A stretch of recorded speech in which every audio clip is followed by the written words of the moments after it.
Hello and welcome to the Apex Racing League GT Trophy. I'm Tim Cox with Sam Fitzpatrick as always, and it is round 3. And for tonight's round, we head to South America, to the absolutely iconic and South America's most famous circuit, arguably. Of course, it is Interlagos. Sam, Spa and Red Bull Ring, two iconic classics of Europe. And now to another iconic classic in the form of Interlagos. We've covered this track countless times, haven't we, here at Apex Racing TV. It's a real sort of stablemate of the iRacing and staple of the iRacing calendar in any series, and it just works at every single level. Absolutely, I think that's a very good point. That does work at every single level, whether it's big single-seaters or whether it's just MX-5s. And you're absolutely right. I mean, we've seen lots of new Grand Prix circuits be added to the iRacing service over the years. But this place, everyone keeps coming back to it. Honestly, I don't think the graphics look good around this place. I think it looks very aged right now. Yes. And the curbs are nothing like what they are nowadays, so it's not very accurate. But it's just such a good circuit. You can't ever put your finger on why Interlagos is so good, Tim, but it just is. It's one of those weird circuits that normally they're either Hungaroring, great track to hot lap around, but god awful in terms of racing around it. And then, you know, other circuits are great to race around, but not really always the most fun. This has it all, and in abundance. Yeah, it really does, and it's a fascinating circuit as well. I think we'll see this later on. When it comes to defending, it's a bizarre one where it's really possible to defend around this circuit. We actually saw it, I think, in the F3 Championship last season. Where if you just hug the inside line, it's weirdly possible, even if you're quite far off the pace. I've been in races, I've raced in events before where that's sort of been the case. Despite being a very wide track, and I've never really put my finger on why, because you can get the cutback at some of these corners, you can go around the outside at some of these corners, but yeah, oddly, you can, you know, put on a good tussle even if you are slightly off the pace around this track. So I think that's going to be an element that we're going to see, especially seeing that we've got the reverse grid racing tonight, Tim. We have, and I think let's talk about that format now, Sam. So gone is the 1 hour long race for this evening. Tonight is 2 races. We're going to kick things off with a 25-minute race before we have a quick break and then head across into the half-hour race. Change the tactics a bit this one, Sam, in the B format. Yeah, absolutely. And yeah, so far we've just had the 60-minute races, of course. Of course, you've got that fuel capacity limit as well. But yeah, no pit stops in this one. You've got to get the moves done on circuit, which is certainly the racing that I like. I don't particularly like it where we see a bit of a damp squib when it comes to just a driver going a lap longer on fuel and getting it done. You've got to get it done on circuit for these races. And it's a very large reverse. Last season we were only reversing race 2 by 8 positions. This year it's by 10 positions. And so there's that extra work for the drivers to make up. So that race 2, that's of course where the pressure is going to be on, because that's where you can win big or potentially get involved in a scrap and potentially fall well outside the points.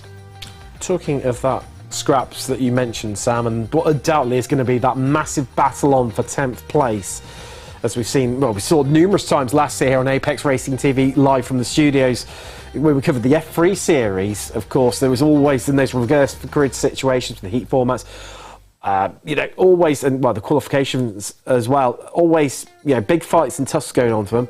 Just take a little look at the circuit, just refresh our memories. I know a lot of you at home will be very, very used to this circuit, but from turn 1, Senna S's, you spoke earlier about that ability to defend the inside line, Sam, but once you head out down the, well, what's technically the back straight, the Retroposta, which is always strikes me as a bit of a weird one, because it comes immediately after turn 1, basically.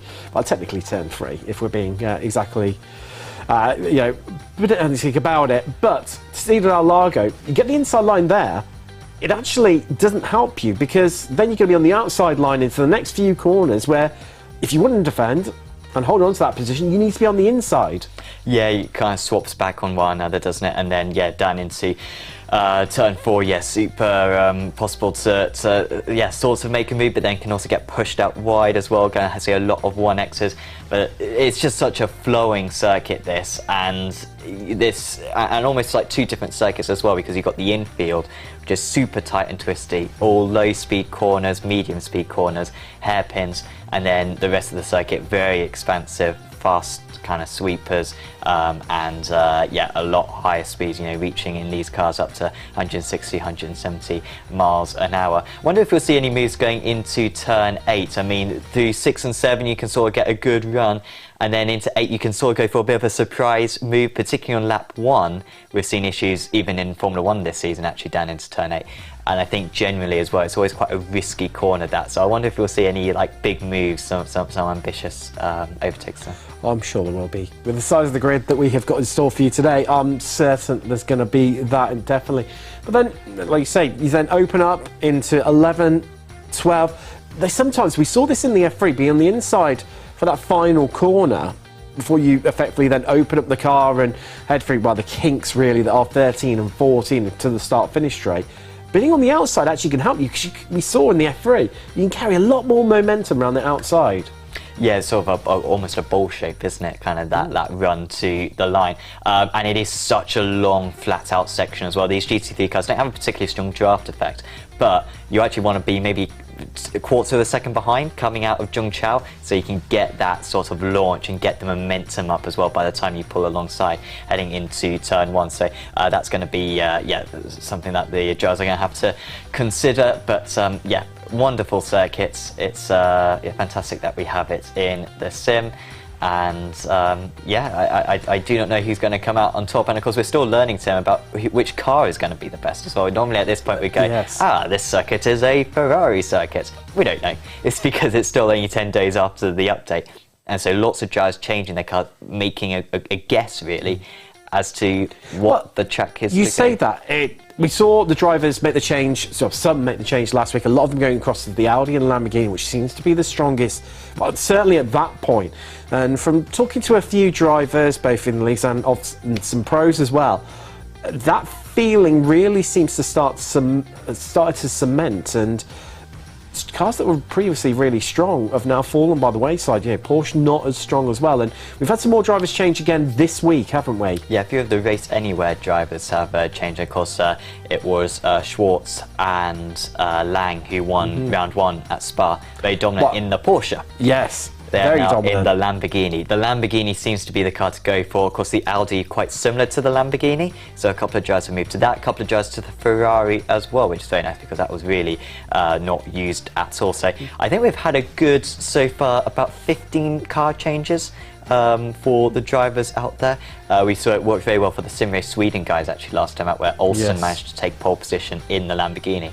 So it's bye-bye Porsche and hello Lamborghini. That seems to be sort of the main car that people are going for, but like I said, the Ferrari and the Audi, also some attention coming to them. And Oscar Pai, I think he won in the Porsche last week, so we shouldn't rule out the Porsche. No. But it's not particularly popular, certainly not as popular as it was before. But Oscar's in this weird sort of position where because he's driving for Coanda, of course their alignment with Porsche, and yes, he's stuck with that car really, but he drove a wheel. I mean, let's talk about last week, Red Bull Wing, and sort of how that affected things in the championship. And Oscar, it was an absolute flyer from him. He just dominated. He looked head and shoulders above everyone else, the cream of the crop, in the pro category. Definitely, and the first 2 rounds have been so different to one another. I was saying earlier on how Lang and Schwartz won at Spa. They didn't even finish at Red Bull Ring, so they're down, I think, in 14th and 16th place in the championship.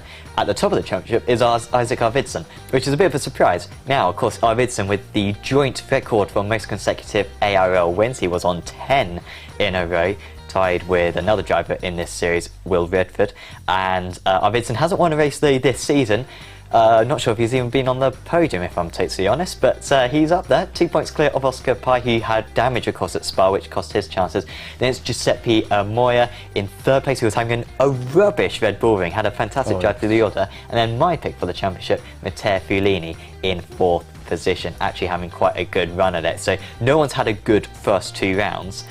And so we kind of wait to see, you know, who can build that up. Of course, you do have 2 drop scores, Tim, so you know it is possible to come back from this, but yeah, at the moment there's no one who's really put control of the championship.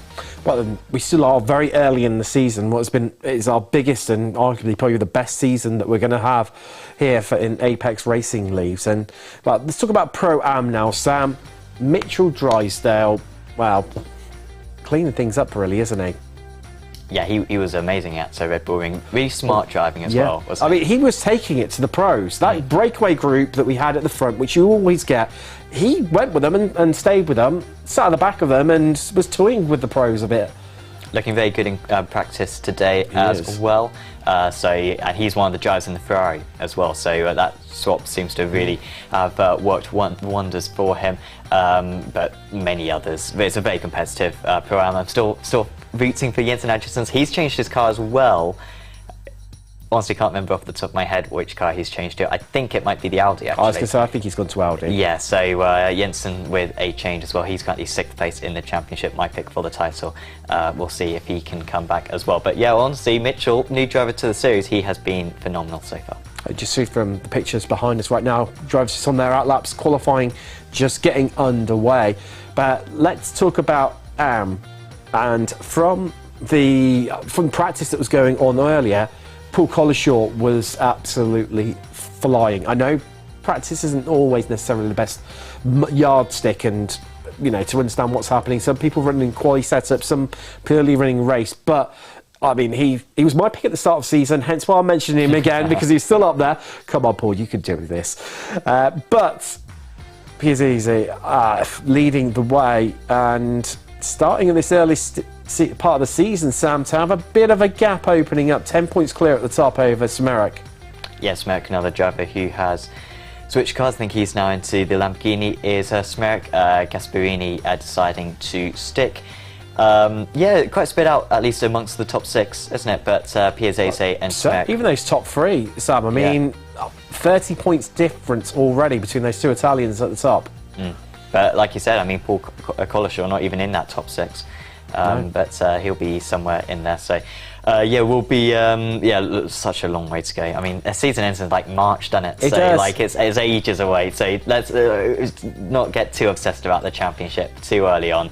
Drop scores as well to play, but that's currently the running order as it stands. We're just seeing some images actually of the end of the lap going into Zhongchao. I think that means the junction, a very busy junction it seems, there, Tim, because everyone trying to get a nice launch onto their lap, trying to get some space. You can see definitely some alternative lines, should we call it, being taken by the drivers, where they're electing to take that off-track limit because it's not going to affect their next lap, and really open up the curb to get the best possible run so they're at maximum speed come the braking point into turn 1. However, I do wonder how many of them have been practicing, how many have seen others doing it just now and they're going to give it a go and might actually undo some of the hard work where they're not used to carrying that bit of extra speed and knowing the braking markers for it.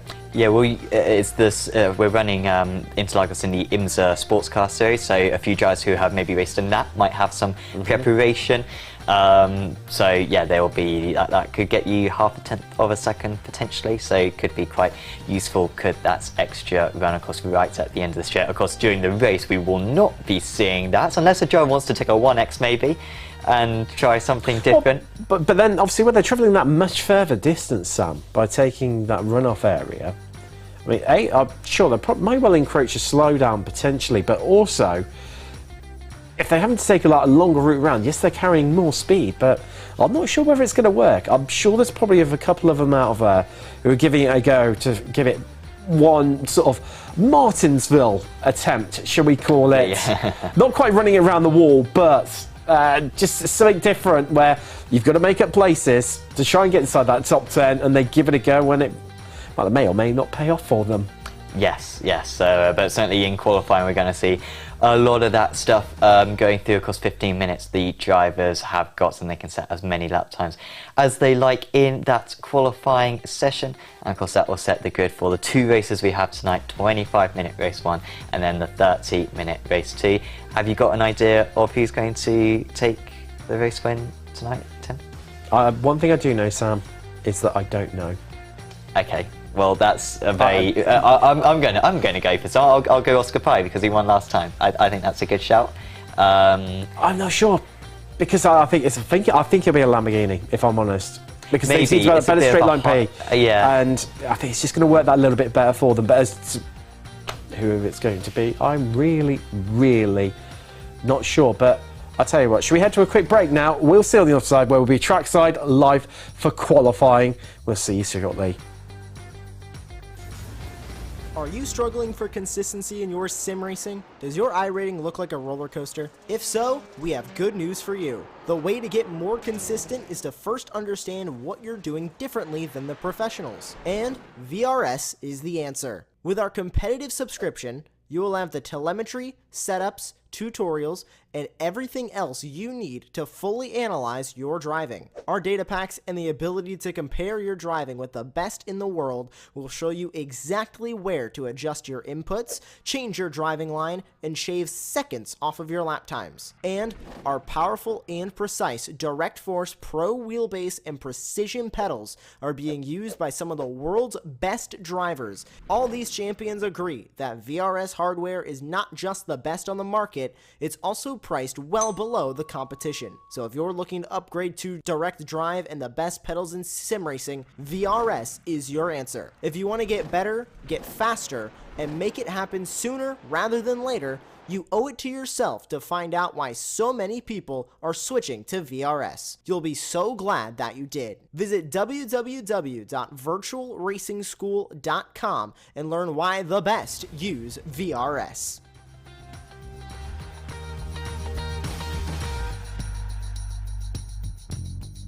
Hello and welcome back. We are trackside and live as qualifying is underway right now here at Interlagos in Brazil for what I'm sure is going to be 2 races of fraught action. There's going to be excitement from the start to the very finish. Sam, my prediction? It's working out so far. Paul Lang leading the way with the fastest time on the board. As things stand at the moment, it is a Lamborghini, but your tip, Oscar Pye, he's currently in second. Those two on the front row, so not far off. Not a bad guess there, Sam. Yeah, and Tim, you can stop pretending that you actually made any sort of call there, seeing that we have got about half the drivers in Lamborghini, so you've very much cheated on that one. But my pick for Oscar Pye being second place, I think that was an excellent call, and he is up there. So Fulini improving, he has not been strong in qualifying so far this championship actually, Fulini, but he's moved up to 5th. You can see Tommy Molliard up there in 6th place overall. Look at Paul Collishaw, you were speaking him up beforehand. He's up in the top 10. We have not seen this pace so far from Collishaw whatsoever. He is in the Ferrari. Maybe it's the Ferrari which is the car to go for. Admittedly, Smerik's not having a good time of it right now, so maybe it's not the Ferrari. And I think we can say that it is Paul just having an absolutely inspired qualifying session right now. Well, Paul Lover was seen in the Ferrari, and I see he's back in it again. So I think it's maybe that bit of marriage and union coming back together again. As we do have one lone runner in the McLaren, as always. Adam Wright of BSTV Esports is in that car, but well, not long left at all on the clock. Got about another 6 minutes for the drivers to be able to set their fastest time, but it is mighty close. Half a tenth, that's right, half a tenth covers our top 4. The difference between being on the front row or the second row, Sam, that is incredibly tight as well. Massiuson improves there, but only stays in 5th. But he's just, well, just over a tenth off the pace. Yeah, that's pretty insane. It is crazy. I mean, a second covers our top 20 right now. It's ridiculously close out there, and if qualifying is anything to go by, I think we're on for an absolute belter here, Sam. Yeah, you can see Will Dames up there as well for Race Anywhere SimSport. Haven't seen too much of Dames so far this championship. David Sampson approaching the end. He was very strong in practice. He's not quite living up to that. He is on an outlap as it stands, so this will not be putting him up the timings as Martinson goes into 8th place. Paul Sitzer last time out was Tobias Olsen. Olsen at the moment not... was he even in the session actually, Olsen? I'm not really sure. He was in it, I'm sure. I certainly saw him earlier. Yeah, he's... Well, you expect to see him right at the top normally. That's why I left there, scrambling to try and spot him. But in terms of ARMS, right now, Sam, we've got performance college on. We've spoken about it previously, and so for feels like I'm covering old ground to reinforce it. But Second place in AM right now is Daniel Zanon of 3D Rap Squad Corsa. Down in 26th, that's 13 cars between Collishaw and Zanon. That is really... I know we spoke about, having to make moves on these opening laps, but if Collishaw can just keep his nose clean, he's in for a big haul of points here, and potentially 2 wins for 2, because he's not far off getting inside that top 10 if one or two of the guys in front of him, which are predominantly pro guys, except for our top 2 in Pro-Am, which are Majord and Drysdale right now. Yeah, Drysdale as per near the top. He was, as we were saying earlier on, very good at Red Bull Ring, by far the fastest Pro-Am driver. And gradually as this session's gone, he's been getting closer and closer to Tommy Molliord, so the privateer could get ahead if he can improve by just half a tenth of a second. The Jazz are continuing to get faster and faster. Great to see so many improvements, and then Jazz just stay in the same place. It kind of shows how they're really maximising their lap times out there. Top 4 separates by half a tenth of a second. Can Drysdale get anywhere near that? Currently half a second off the pace. It's not an improvement that time round, and yeah, he will stay put. Yeah, so Drysdale still trying to improve. Few Jazz on outlaps, and we've still got 3 more minutes to go here, Tim. So there is time for one more effort from these guys. As we see Greg Hubler, he was good to see him back in the championship so far this season. He's in 22nd as it stands. Top of the BMW runners. Audi not faring so well. Thomas Yaz got you down in 24th, the top of the Audi runners. For Mercedes fans, Davide Tricoli is top. He's 12th overall right now, 10th in pro class. Other than that, you mentioned Adam Wright, Low McLaren, he is down in 25th. Oh, of course, top Porsche runner still being Oscar Pye. Other than that, it's changed, hasn't it? The landscape, Sam. We've gone from a sea of Porsches with a few BMWs interspersed to now a sea of Lamborghinis, pretty much, with, well, pretty much a smattering and a sprinkle of other manufacturers, except obviously Ford that we're not allowed to run in this. A low McLaren, and wow, that's pretty much it. Samson moves up to 11th place once again, showing that strong Lamborghini pace. But you're absolutely right, anyone who you decided to guess right when it came to the Lamborghini will be delighted. The drivers do get a free car change, however, it should be pointed out, up to round 4 of the championship, which is on the 6th of January. That will be when the series returns. We're going to take a couple of weeks off. And so they can freely change to the Lamborghini if it is the best car, and not be too heavily penalised with it. They can only do that once. There is Giuseppe Moya. He's only 16th place right now, 3rd place in the championship. Moya, I feel like, might be Mr. Up and down this season, if I'm totally honest. Sometimes has the pace, and and this time at least he goes back to the pits. He plays back. So 3rd place in the championship, only 16th as it stands. Our championship leader, of course, is Isaac R. Vidson, and he is currently up in 4th place. Our 2nd place in the championship is Oscar Pye.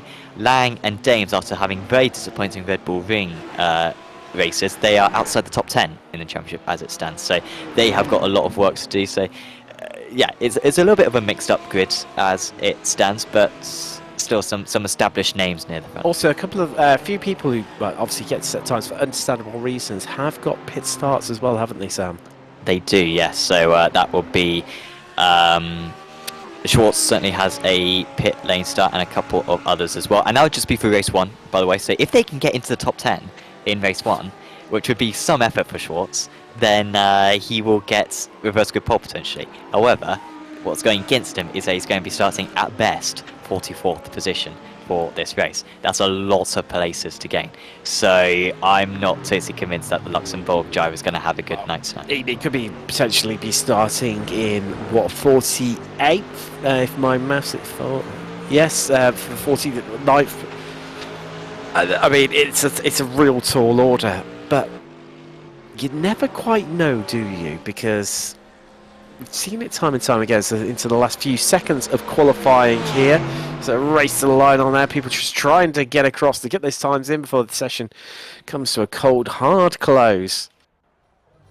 And we can take to the grid very, very shortly. And the drivers will be forming up here at Interlagos.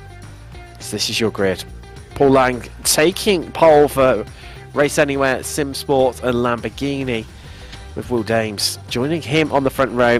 Race Anywhere locking it out, Lamborghini locking it out. What can they do?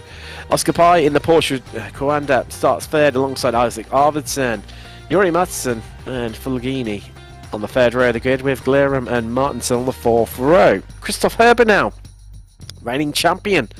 The best of the season so far. He starts ninth alongside Tommy Molyard in 10th, and Molyard being the top of the Pro-Am qualifiers. Samson, a great qualifying, struggled a little bit in the earlier rounds. He starts on the 6th row alongside Mitch Drysdale, who will be looking to have another crack at himself. David H. Kikowali starts alongside top AM qualifier Paul Collishaw. Great result for the AM driver, really up there. Then it's Rulia Muir, Runzo, Andrewsons, Charney and Cooper take you up to 20th and row 10. Then it's Yotas and Musumeki. Hubler has Bizgali alongside him for company, with Thomas Yaz having Adam Wright, that lone McLaren runner, starting down in 26th place. 27th Natini with Florian Renault alongside him, and then on the 15th row of the grid is Daniel Zanon with Claudio Gasparini. There's another Italian. There's a real sort of a squadron of Italians in this part of the grid. Senna Rigi, there's Liam Murray for company on the 16th row. Then it's Zudovic and Claessens.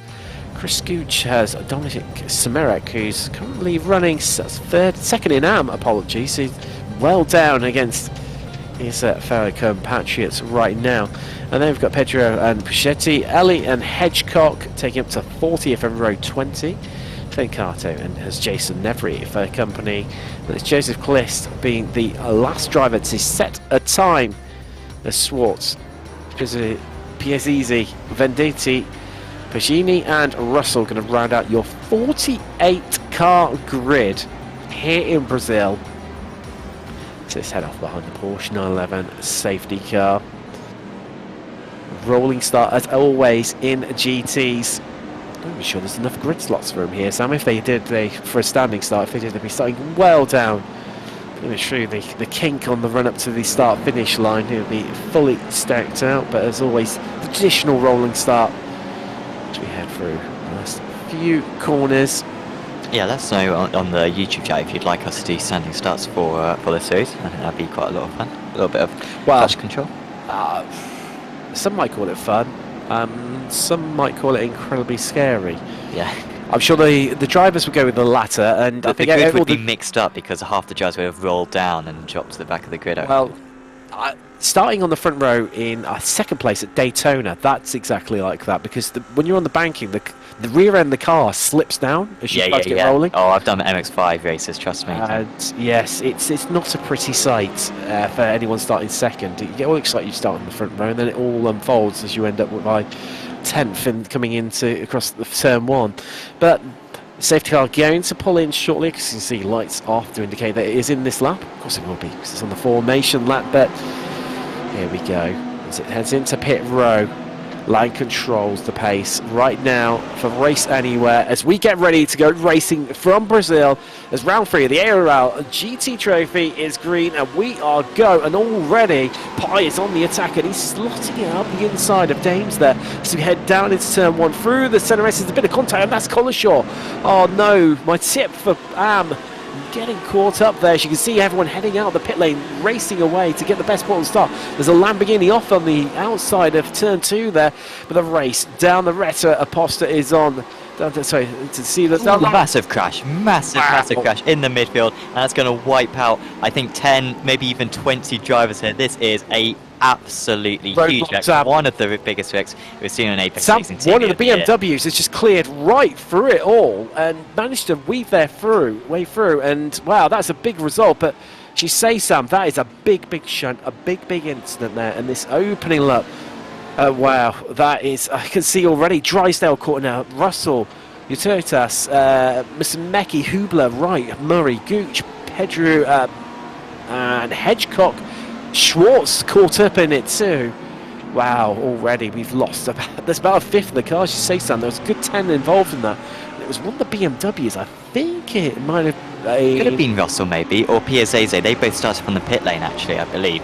And yeah, I think managed to get through it fairly cleanly. So well done to those guys. But yeah, we've got Drysdale, Yatotsas, Musumeci, Hubler, Wright, Zanon, Murray, Gooch, Perdue, Clysons, Hedgecock, and Schwartz all involved. How did Schwartz get involved? He started from the pits.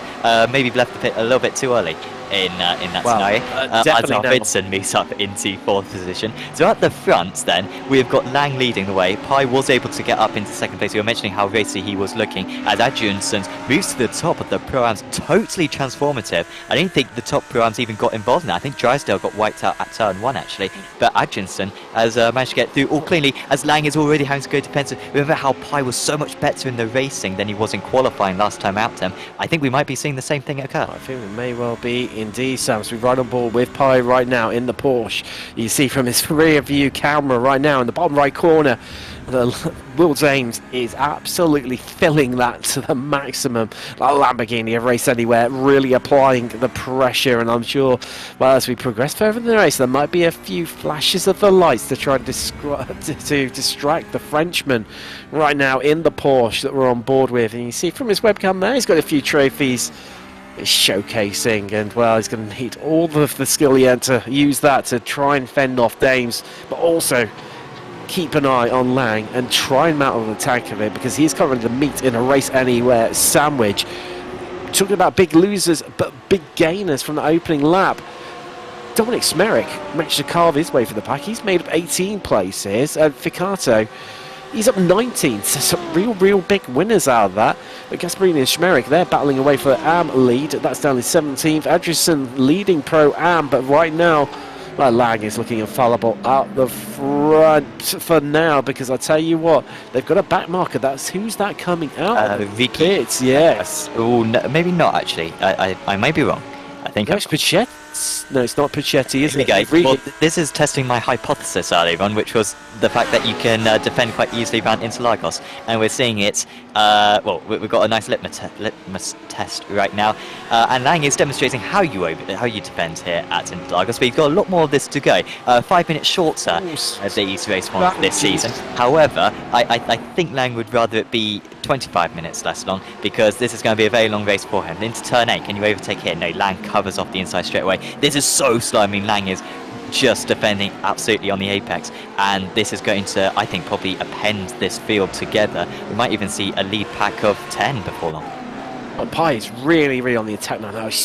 Any slight little gap, he's trying to push the front end, that Porsche 911, absolutely through it and turn the pressure. We look back from Lang at Pai, and well, he's gone for it. He's gone up the inside, and surely this is going to be the move done. Yes, it is. The ever opportunistic Oscar Pai there.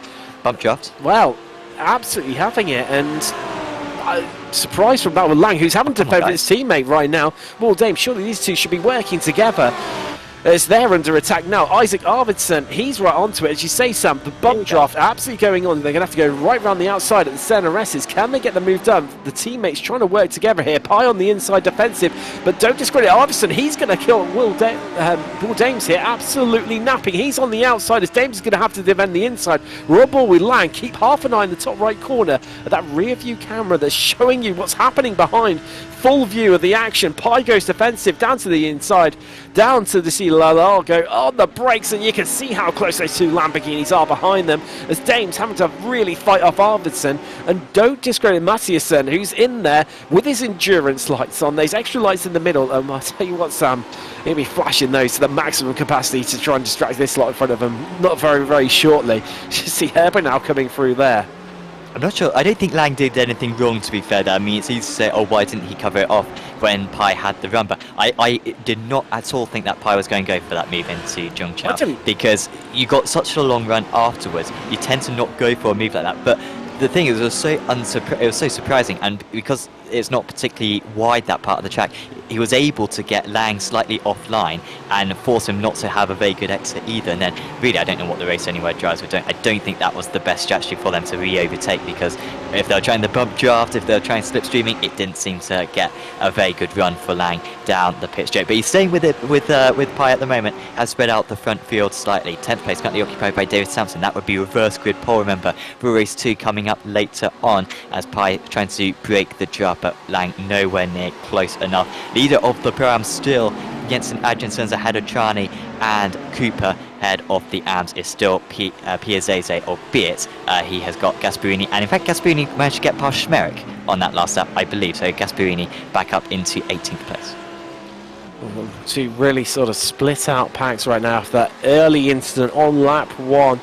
So we see this battle for the lead still going on. Land now all over the back of Pi. Desperate trying to get hold of that place again. Just about over 5th race distance complete. 7 minutes coming up to very shortly. Pi leading from Lang, Dames, Arvidsson, Mattinson, Glarum, Fugini, Hirbenau, Martinson and Sampson. Your top 10, of course, as Sam mentioned. Those will be reversed for race 2 to form the grid. As Adriansson leading Pro-Am, and let's take a look back at this replay now. And this is the, well, what happened at the start, Sam. Well, you saw Collishaw just, well, involved in the contact that sent him spinning, and had to wait ages, and then, wow. Well, maybe he was lucky while he got there, because then he missed the big one. Or was he involved in both? I wouldn't be surprised.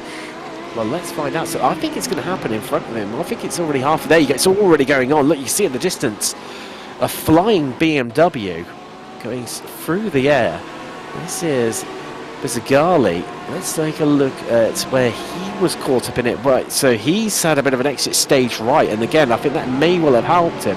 So if you look up in the, there you go, right, it was one of the Mercedes, I think, potentially. This looks a bit more better. So you can see in the background there, well, they were jockeying for position, and they were going 3 wide in abundance, and that's where it all happened. It was just, I think, as much as you can go 3 wide around here, I think it was everyone jostling for position, trying to get the slipstream, Sam. That's what caused it all. Yeah, and it sort of narrows up as well. Like, I don't think a race circuit would be designed like that now, where you're going down a straight and the run of air sort of gets eliminated, because it sort of narrows out, does sort of the exit of or the outside of the track. And so we often see those instances. We see them a lot of the time. In fact, I think that might be the #1 straight of just crashes, where inexplicably drivers go into one another whilst driving down the straight. It's very common, as Rolo, who has had a tight battle here with Charney for a while. He's got his nose ahead, but he's going to lose out this time round. Charney doing well to stay in that 13th position at the at Oh, as now Rolo goes round, and he's not enjoyed well. The Renault makes contact. Sorry, the Audi makes contact. That was actually one of the back markers, I believe. Yeah, or was it Petro? Could have been Musumeci. No, it was an Audi, wasn't it? It was. I think it was Pedro. Yeah. You see. Chicoli now having to defend from leader in Pro-Am, Adriansson's. Take the lead. Well spotted. Well, they're swapping left, right, and centre right now as Pi having to defend in through the centre S's, and now in a lot of trouble as we head down the road to Raposta down to Cecilia Largo, who's going to come out on top, going defensive. Early on goes Pi. The Frenchman hugging that inside line, saying to Lang, if you want to come around, but you've got to go the long way around, the hard way around. But can Lang just keep his nose in there as he's squeezed wide by Pi right now? And Pi might have just done enough, because he's going to defend that inside line. Look, he's absolutely hugging it, trying to make that Porsche 911 as about as wide as the track can be to prevent Lang from coming through. As you see, well, Dames, all this bit of squabbling, that's brought Dames right back into the equation, because he had dropped off to nearly a second and change behind these two, but now he's right onto the back, onto the rear, the bumper of his teammate, Lang. Yeah, they lost so much time in Sector 1, so they lost 7/10 through Sector 1, did the top 2, and so that has brought this battle back together. He might have a lead pack of 10 soon. At the moment, it's sort of a lead pack of You could stretch it up to 7, I reckon, if you're being generous. But there are a few kind of gaps in that. But here comes Lang once again. Not seemingly a big pace advantage down the straights for the Lamborghini. He's not really doing a whole lot there, but remember these GT3 cars have got a very weak slipstream effect compared to most other cars in iRacing. And this time Lang nowhere near close enough to make an overtake, but you can see he gains a lot on the brakes at least, so if he's within a couple of car lengths he could go for it. However, it's probably not worth like a massive risk. Like, it's only round 3 of the championship. If he finishes 2nd place, he'll actually start 1 place higher for the 2nd race as well. I'm sure he'd love to win. You know, there's some extra points for that. As Rolo, unfortunately, goes into the pits. That's a shame. I wonder if he's reached the instant limit. But no, because he would have had a drive-through, Sam, and that's definitely a very good point, Tim. He has stopped there, and has he put qualifying fuel in? I mean, it's a bit long for qualifying fuel. I'm not too sure. He was only stationary for 3 seconds, so maybe it was a faster pair. Oh, because when he rejoined, he got hit by the Audi, didn't he? Yes, he did. I forgot that he made contact, so yeah, that must have been a faster pair being used. By the way, the highest up driver who started from the pits is Salvador Piazzese, who is currently leading out of the AMS, remarkably. He started from the pits. A driver who came into the pits, though, is Rouleau, who is the highest placed driver who has come into the pits during the race. Next highest, I think, might be Giuseppe Moya, actually, who also came into the pits after that lap 1 incident. But a lot of drivers did basically come into the pits. You can check out our live timing link in the description below. Click on that, and then you can see who has made a pit stop and who has not. Because a lot did, because we had a massive crash at the start, if anyone's just tuning in. Appears easy. I mean, he's up at 29 places. That's right, 29 places. And I'm being led by the 2 North Sim Racing Green BMWs. BMW looking a bit out of favour in GT3s on iRacing right now. Well, you'd never have guessed that in the AM portion of the championship. Smerick currently 3rd in that, and that's going to help his championship aspirations on board with Arvidsson and Dames there. Having a bit of a weave around down the straights, trying to cover things off. Realise Arvidsson wasn't on the attack. Tucks back in again to see Herber now. Well, it's talking of tucked up, but that is Glera and Mathisson's just in front of him, and hasn't. I mean, our reigning champion hasn't really had it all his own way so far this season. I mean, he's not really. It's not even featured on the podium yet, Sam. There's Herbignan. I might be going against you here, Tim. I think he finised 3rd last time out. He did, didn't he? Yeah. So he did. Apologies. Apart from half the rounds, yeah, he hasn't finished on the podium so far this season. By the way, Tim, when I make a mistake, which will probably be about 5 seconds away, feel free to correct me. I don't worry. But your point is very good, actually, that he hasn't really been anywhere near the level that he was last season. Basically, when it seemed like when he was comfortable last season, he would win the races. Like, when it really came down to it, mid-high, he managed to take pole position and he won the race. Brilliant performance from him in the championship decider. But yeah, this season it seems like he's just not the fastest anymore, and he's actually going to have to be the crafty driver in order to take back-to-back titles. There is his teammate Glerem up ahead. They're going to have contact surely. Herbino being pushed out wide. Is he going to be a flawless pace? No, Mathisen stays ahead, and Mathisen actually with a very nice run on Glerem now going through Curva do Sol. So not at all happy, I imagine, is Herbino with that fighting. And he's got Matteo Fiolini to keep an eye on in his mirrors as Trocoli has come into the pits. Not sure what that's about. Oh, Moya as well has come into the pits, I think, or had an issue at least. Moya's down to 28th place, so plenty of things going on. Trocoli, he's going to come. Where is he coming out into the pack? That's behind our lead group, so he falls a lap down. Zudovic. Where is he? Let's looking at this 27th. But didn't massively gain out of the earlier standing scenes, though he did not make any contact with anyone. And he managed to pick up the 6 places, but there were a few people who were caught up, unable to move through, and had to come to a complete standstill to avoid any of the carnage. And if you've raised blocks in front of you, you will not be making any progress, and well, you're dragged into the battle that's going on behind. Oh, Hudson's got ahead of Dames somehow. How's that happened? That must have been into Chung Chao. It must have been Sam. That seems to be. I mean, for a corner where we were talking about it earlier. Oh, I wonder if he's made a mistake, Dames, actually. But he did not happen from his website. He's not a happy man. That's not a happy man, Will Dames. that's a man who's just made a mistake at Zhongchao. Herbigny has got past... Oh, well, he hasn't got past Matthiessen.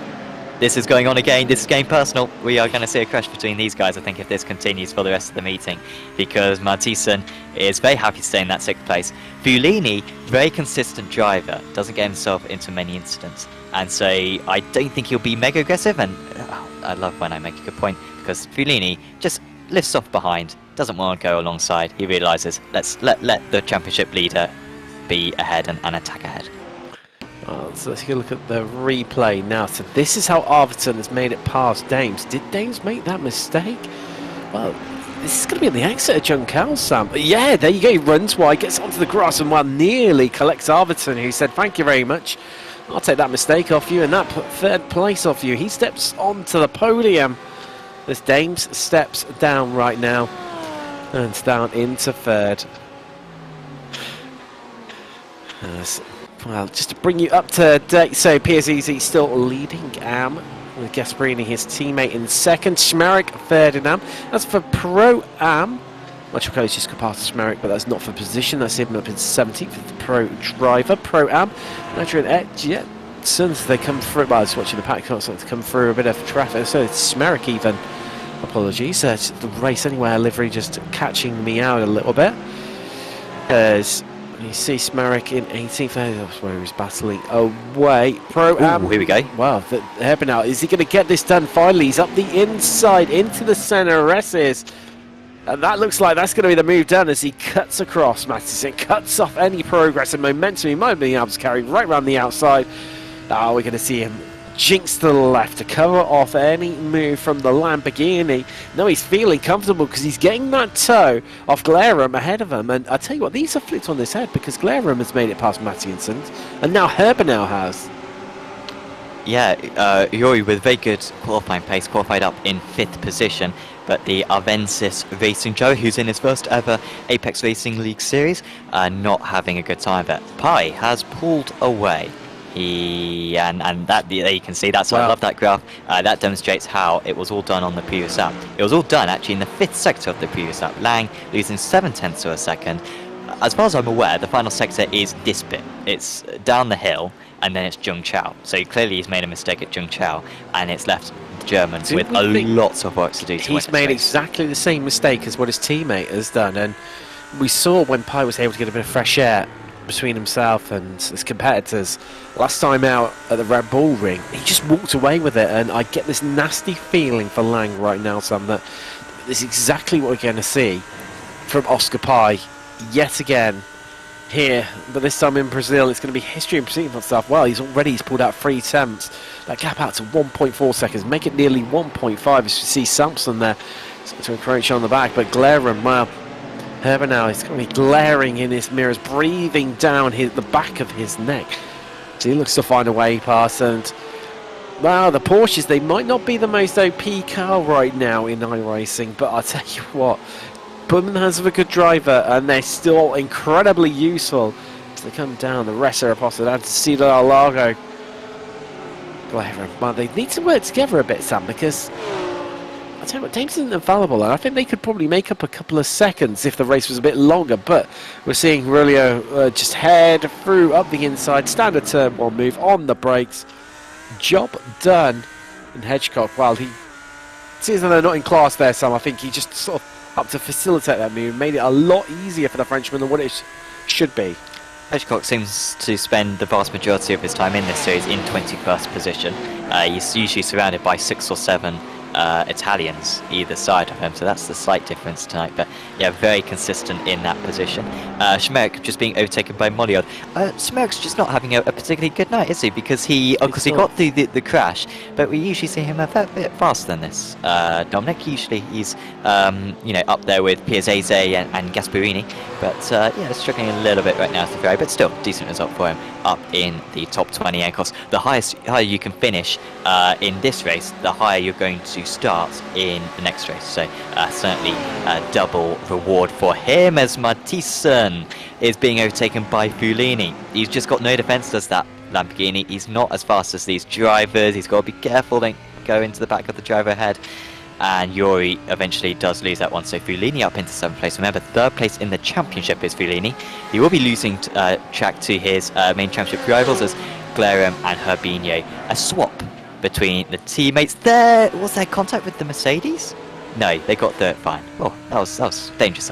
Samson making a bit of progress right now. Martinson right ahead of him, but I tell you, Martinson is all over the rear end of him. He's jostling around, both of them moving around, trying to make attacks on the cars in front of them. They know the clock is running down as Mercedes just out wide there. That's one of the back markers. That's Piccini.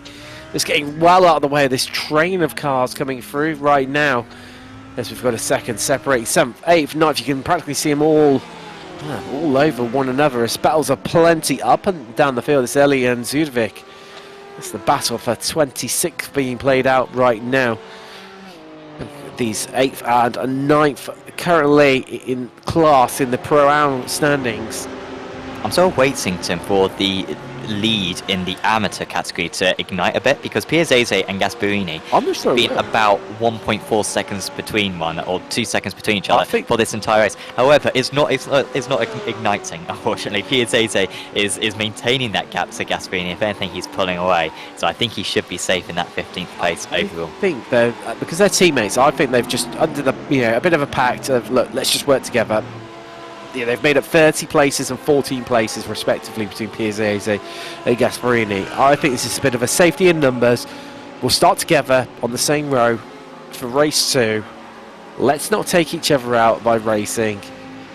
As well, Dame's not looking overly impressed right now. You can see a few words being spoken there to the camera as he's well, maybe there's a bit of frustration. An early mistake, Alfredson just nipping through. But there is traffic ahead of them. What part of the story they're going to play? Because we're not going to be... We've got, what, the lap they're currently on, and I think one more after that left to go. As that is Swartz. Well, Sam, you said earlier on, starting from the pits, you'd have to make up a lot of places to get inside that top 10. He's only managed 34th, but he's still up at 10 places. That's not a bad result, seeing as he was one of those cars caught up in that first lap action. Yeah, anyone who's going to be able to get a decent result from that will be very, very pleased. There's Ciccoli ahead of, Gasparini. Ciccoli, slowly making his way back through in the 149, top of the Mercedes runners, as here comes Arvidsson. Is he going to be caught and passed by Dames? Remember, Dames with that mistake earlier on in the race. That's why he is currently behind, as I think it's actually the back markers behind, having their own battle. As it should be the white flag next time round for these drivers, and so not a whole lot longer to go. Arvidsson is going to have to go defensive, I think, potentially into turn 4. The slipstream for the Lamborghini behind, he's looking to the inside, but it's not there for him. And then around this part of the circuit, so far at least tonight, we've seen that hasn't really been too possible. I'm sure race 2 might prove differently, but so far it has not been possible. Samson, who could doing very strongly there in 9th place. For him, not really much motivation for him to pass Mathieson right now, because he's got a front row start coming up for him in race 2 if it just ends like this. Yes, well, Samson trying to make this last couple of places up on these final laps here in race 1 from Interlagos. A little bit longer to go in race 2, of course. That's half an hour long, 30 minutes, as opposed to the 25 from race 1. But Pai, how dominant has it been from him? He took the lead earlier on, and it's just continued to pull away bit by bit away from Lang, who's almost resigned himself to finishing in second. As the Coanda Junior team driver, the Frenchman, wow, he's looking absolutely dominant. And there we go. You see white flag in the air, 1 lap left to go. In some ways, I'm surprised he didn't slow it up a little bit more during the race, because he probably could have, actually no, he wouldn't have been able to quite make it over the line to make it 1 lap less. But how many Skinner was Martin? Wow, having to defend hard from Samson in the dying stages again. Well, it has. Glerham's had to come to the pits. Wow, so that means that Adrianson's going to be in reverse grid pole, I think, as it stands. Samson was able to get, stay ahead, apologies, of Martinson, who is not going to get reverse grid pole as it stands. But yeah, Samson up ahead at the moment. And yeah, guys, stay as it is. It's not worth it. It's you're doing well. You're doing all that you need to do. As Arvidsson manages to hold on. Oh no! Is that going to promote Trani potentially? No, he should be all right, Dames. But he's not a happy man. He's not got the face of someone who's gone off at Jung Chao, but he has got the face of someone who's gone off at Turn 5. Oh no, it's real trouble right now as Dames, as Martinson all over the rear end of him. It's Lamborghini. I think we're going to have a sprint to the line absolutely on here as Glaren came into the pits, took a fast repair. Now he's back out in 17th place. That is Gasparini ahead of him, but Pai, well, it's been an absolute walk in the park for him in the end. The second half of the race, as he took control, he's just pulled away and looked as cool as ice as the Frenchman as he takes the victory in race 1. And Lang is going to finish in second. Just look further back in the background. Arvidsson is going to round out your your podium overall. And in pro, what could it have been for Will Dames if he just managed to hang on? As Adrianson's going to take 10th and the win in Pro-Am, which means he will be starting pole in race 2. Trani second in Pro-Am. That means he's going to start in 11th, so there's going to be a big gap between first and second in Pro-Am in race 2. Cooper 12th will run out your podium in Pro-Am. Then as for the ARLs, Piazzese, he took the victory. And if my eyes has deceived me, Sam, it's all shuffled around, hasn't it? Gasparini had an issue on the last lap. Not quite sure what happened to him, but he lost loads of time. He's still going. Well, that means... looks alright, doesn't it? Well, what if he had like a half spin or something? I think he lost like 25 odd seconds. He really did fall down far. No damage on that car, so I think it might have been self-induced. That now means that Collishaw is back onto the podium after starting from the top of AM and then losing all those places, being caught up in that early accident where basically the road was blocked in front of him, so he couldn't make any progress and getting tagged at turn 1. It's not a bad result to finish on the podium. Shmerick now promoted to second in AM. That's a great result for the Cheshire driver. Wow. Let's what we'll do is head to a quick ad break. Now we're going to be back on the other side. We'll go through the results and we're back live for race 2. We'll see you shortly.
Welcome back, and well, here are your classified results from race 1. Pai taking the victory, Lang second, Arvidsson rounding out your podium. There was Herbenau, Fugini, Mattinson, Sampson, Dames, Martinson, and Adrianson's rounding out your top 10. Of course, they will reverse for race 2. Adrianson's also your winner in Pro-Am with Trani and Cooper running up the podium in that class. Nice, Renault, your winner in AM, Piazzese for North Sim Racing Green. There's Tricoli, Glaren, fourth in Pro-Am was Muljord.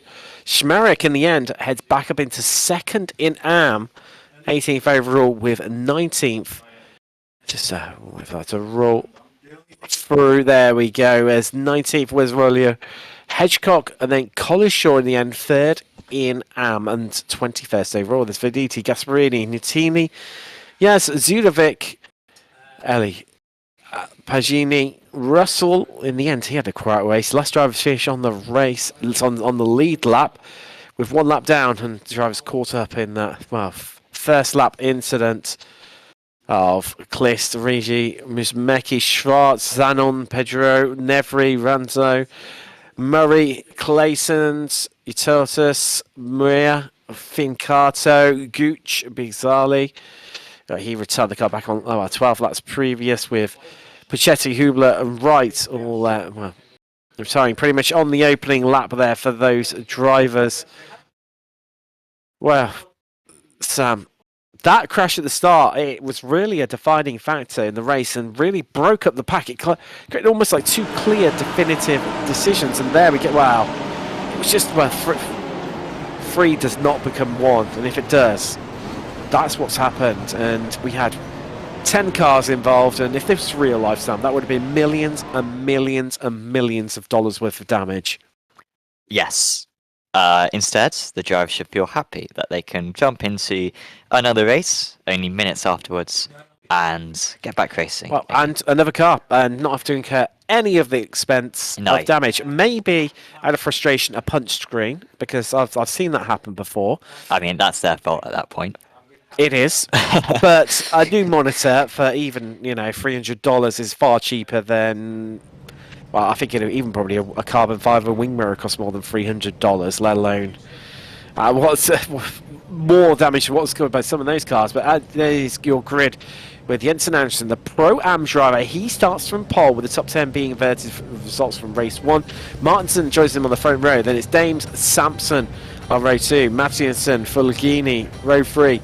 Herbino and Arvidsson make up row 4 with Lang. And your winner from race 1, Oscar Pye, start from 10th and row 5 of the grid. Trani and Cooper, well, they're well behind their fellow Pro-Am driver Renault, Piazzese, Tricoli, Glaren, Molyord, Smerick, Aurelio and Hedgecock running out your top 20. Then it's Colosho, Venditti, Gasparini, Nutini. It's 3 Italians in right there. Then it's Thomas Yaz, Zudvik, Eli Bagini, Russell and Drysdale running out your top 30. And row 15. Row 16 is Kliss and Rigi, Musmeki and Schwartz start alongside one another. Daniel Zanon has got Francois Peugeot for company. And then we've got Nevri, Ranzo, Murray, Claysons, Utortus, Muir, Fincato, Gooch, Bezgali, Puccetti and Greg Hulaban and Wright ran out. Your 48 car grid. Whew, Sam. Well, let's hope there's not another big shunt. Yeah, because and it'll keep the pack together, and I think it'll just invoke great racing. Yeah, it's been a couple of very clean starts as well so far this season at Spa and Red Bull Ring, remarkably clean. And so that was certainly against the grain. We've got more drivers on the grid worryingly this time round, but we got the turn 1 mostly alright. Let's see how long Adjinson can hold on to it as well. Could Dames get into the lead? If he can get up there, Dames, then he's going to have a very good chance at this race win. Martinson even looked fairly good in that race 1, so a few drivers could win this out, but I'll still go for Oscar Pye to make it a double. Well, let's find out some of the Porsche 911 safety car will be pulling in. There we go. We get ready to go racing. So it's time to get hyped, everyone, as we are green and we are going for race 2, the ARL GT Trophy, round 3. The run down to turn 1 is fully on, and Atkinson's has made it his own. He's really dominated. That one is there's 2 wide, there's 3 wide, as the field streams through, and there's been a spin or something happened in the background there on the entrance into turn 1, but it looks like it's not the big multi-car shunt we experienced from race 1. Everyone's got through cleanly. I think there was one spinner as Adjinson's. Well, no, so that's Will Dames. Will Dames has got ahead. And the Lamborghini leads here. Well, in fact, it's the Lamborghini top 5 right now as they are absolutely dominating. Martinson as his made pass. He's up second as Adrianson's. Well, he's trying to fight. He's trying to defend. He's trying to find his way through here. And he's trying to head up the inside. He's going to be on the inside for the next couple of corners. As he squeezed Martinson enough. He's trying to be the last of the late breakers as he's just about managed to get his nose ahead. But is Martinson going to come back? Yes, he is. He's on the inside line now, but he's going to be on the outside. But no, he cuts across the front end. And Adrianson says, no, that is my position. You're not having it back from me. And then meanwhile, Mattiasen heads through, and he climbs first from Adrianson. So many sons in the top 4, Sam. Yeah, ball start for Fulini, Arvidsson and Sampson. Wonder if they're... Oh, as we've got a spin round. And that is, well, Venditti managed to get through, or that was, what's that, Schmerik or Molliord? Molliord. And now we've got 4 wide into Jung Chao. And Molliord trying to desperately get his way through. Had to slow down a lot, but still gaining a place. So Will Danes, I was saying how he had a good chance at the race win. This is exactly the scenario that I thought he might win this race from, because he's well clear now of his nearest rivals. Adjinson's down into 4th position, Pai up into 5th, Urbino up into 6th, Lang in 7th, albeit he is all over the place. He's staying ahead of Tricoli. Tricoli up 7 places. What a start from the man who started in 15th place. So really, between 5th and 15th, that's him wide on the outside there, Sam, and rejumping the track. Yeah, so they 7 places that he had climbed. Well, it's now down to 4. Well, possibly might even lose another one here. So that's Sampson just behind him, trying to find a way past. He moves to the inside, he moves to the outside, but it's killed off his momentum, and now Sampson's under absolutely massive attack from your leader in Am. It's Piazzese, who's trying to find his way past, but no, he's had to yield, and Cooper slide through as he followed Sampson past as well. We look back from Tricoli, and the dart of the inside there, ever opportunistic Sampson trying to find a way past. He was never going to do it from that sort of range, but he's managed to hold on to and cement that position in 12th. As we see, it's side by side action up and down through the field, and if you go on the attack, Sam, you're running the massive risk of being overtaken yourself, where people are sniping through these opportunistic gaps that are emerging in front of them. We were seeing Florian Renault just for a moment there in the ad. I feel like he's had a very action-packed race. He seems to have an action-packed lap 1, and same case in this race too, as I think on the Porsche is absolutely sliding their way through Magulio that time round, as Pai continuing his charge up the order. In fact, he hasn't really made any progress on this lap, and he needs to make sure that he doesn't get too obsessed with battling Urbino and instead tries to move ahead. Take a very big wheel as well for Pai there, but well, has never slowed him down. One of the fastest drivers out on circuits. Piazzese top of the Pro-Ams as it stands, our race winner as well in race 1. He's actually down 3 places, but that's sort of to be expected, seeing as he is an amateur driver. And he might just lose one more here, because Mitchell Drysdale, remember him, had an awful race 1, got involved in a crash after another strong qualifying, but he might still be championship leader in the Pro-Ams after tonight, because he is having a much better race too. Well, he's up 13 places already into 17th. Still a bit of work to do. Cooper is ahead of him for a chance on the podium. To see Gasparini right now, he's it's all happening out on track, and Sampson's lost a few places here. I think that was just on lap 1. Sampson had a rubbish start. He did, didn't he? And well, right now he's got a glaring down his getting a lot of 1X as well. He's meant to be driving on the tarmac, not the grass. Well, you know, you could take a few. You have got, you know, some to spare, Sam, before you clear your drive-through. But we have got a slightly longer race here in race 2. We are 4 minutes 30 complete out of the 30-minute race distance. Got 25 in race 1. So we've basically got a few seconds plus race 1's distance left to go. So we're on board with both Jensen Adrianson's leader in Am, and well, still got plenty of cars between himself and Trani. He's second in class, but it might be one less as Oscar Pai launches at the inside, and Pai is through. That means he is up into 4th, and now needs to hunt down Mathiasson, who's ahead of him, but he's some 1.3 seconds up the road, so a bit of work cut out. But wow, the Frenchman can definitely do it. It's the spinning Mercedes as Molliord there, and that's again turn 1, Sam. Panini. Oh, so it's Panini, yes, sorry. Yeah, Molliord gaining from that. Panini, nice safe rejoin, that was fine.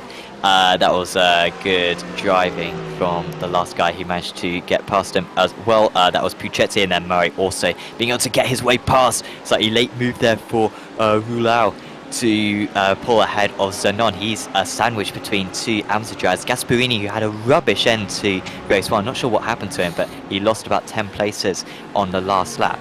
And that is why he's sort of in the pack right now, but it hasn't been a very good start to this phase 2 as well. Florian Renault always guaranteed to have some action where he is currently 13th position, 10th place, Portuguese 13th out of the pros, 16th place overall, and he is surrounded by Neil Cooper and Mitchell Drysdale, 2 of the most competitive pro-am, so not necessarily going to be making up positions from that area. Herbinho the next to get past Adjusters. Adjusters is a very experienced driver. He's won titles in Apex Racing League and also World GT in the past. I do not think he is going to fight this one too much, albeit I say that he's going defensive. Pi as well just going up ahead as we see the dummy from Herbinho didn't fully commit to it. Wide though goes Jensen, and that is 3, and that's also 3 as well for Paul Lang. He'll be delighted with that one. One less overtake he had to pull off. Let's look back from Herbinho. There's a bit of space between himself and Lang and Adjusson. So Adjusson just losing these few places now and starting to see Cream rise to the top in the field. Some of the Cream rising to the top. It's so many pros well down through the order where we expect to see them. Still a bit jumbled up after that incident in race 1 as Zudovec head right around the outside there, really struggling. Might get 2. I think he's going to get 2, Sam. I think he's going to get the pair of them here. It's on the braking down in the rest of Aposta, and oh no, Zudovec, what happened there? Yeah, he's had enough. Maybe damage? I don't think that was contact though. Well, no, it just seemed to snap right on him, and that was it. He parks it, and I've had enough. As well, there's someone else who's trying to make it a progress. That is Collishaw, and that is a move from position. That's past Natini there, and now he's got second half ahead to Piazzese, who's leader in pro. And I tell you what, Collishaw, after spinning out on lap 1 of race 1, he probably thought it's going to be one of those evenings, but got onto the podium in race 1. He's currently on the podium, and I tell you what, with a bit of hard work, there's a chance of him nicking a win here today. Yeah. He's I think he's got more than enough pace to keep up with Piazzese, so it could be the race that Carlos Shaw needs in order to bring himself into championship contention. Drysdale just getting ahead of Renault, by the way. Oh, here comes Cooper. He's trying to get past Venditti, who's another driver who's changed to the Lamborghini for this round of the season. And Renault actually dropped behind Piazzese as well, so Renault's having a mare right now in the Audi. He is slipping down the order, considering that we thought he would be moving up. Mathieson was overtaken by Pi a couple of laps ago. Next up to get past will be Herbinho, as Drysdale getting... apologies, that's just defending against Cooper. So yeah, he's just trying to hold on to that position, and that is currently for 3rd position out of the Pro Am drivers. Up 15 places is Drysdale from the start. See Puccetti here. But as always, up and down the field, incredibly tightly packed grid. Right on board with the Italian in the BMW, and we're trying to make a bit of progress there. Ahead of us is the Mercedes Pagini. Oh, no, he's going to... Well, that was... The difference in braking there, Sam, was dramatic. To the point of he went from being far back to almost being on the attack within the blink of an eye, and having to defend equally as Zanon talking defending here. Well, he's got to slow down. I think he may well do, because he was going weirdly slow on that outside line and was trying to get out of everyone's way as Herbert now slides up the inside. That is 4th place for the Belgium driver. And he's managed to get that done very, very nicely. And backing Mattiasson up into Lang behind. Clever move there, trying to cement that position. As Cooper heads past Piazzese.